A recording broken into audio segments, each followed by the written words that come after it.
Vous avez raison, et la Première ministre l'a annoncé d'ailleurs en parlant de juste effort. C'est-à-dire qu'effectivement, c'est toujours les mêmes qui payent, et c'est souvent d'ailleurs les classes moyennes qui payent parce qu'elles n'ont à la fois pas assez de rémunération et en même temps pas assez d'aide. Donc c'est aussi là-dessus qu'il faut travailler, et la Première ministre a ouvert cette porte de la négociation déjà par branche, de la négociation aussi pour que les grandes entreprises puissent payer. C'est d'ailleurs ce qu'on fait à l'échelle européenne avec cette taxe sur les entreprises de l'énergie. On en parlait tout à l'heure, mais c'est aussi, quand vous parliez tout à l'heure d'un gouvernement qui est sur la défensive, mais c'est un gouvernement aussi qui, dès le mois de juillet, a négocié avec Total, justement, pour cette fameuse ristourne qui était applicable jusqu'au 1er novembre et prolongée aujourd'hui jusqu'au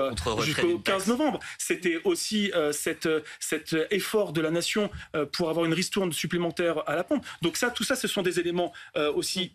offensif de la part du gouvernement, et vous avez raison parce qu'il y a effectivement des profiteurs, et notamment pendant cette pénurie, il y a des profiteurs notamment dans des stations, et sur lequel la ministre Pannier-Runacher a diligenté une enquête de la Direction générale de la répression des fraudes, justement pour lutter contre ces stations qui font du beurre, entre guillemets, sur le dos et sur la pénurie et sur le dos des Français.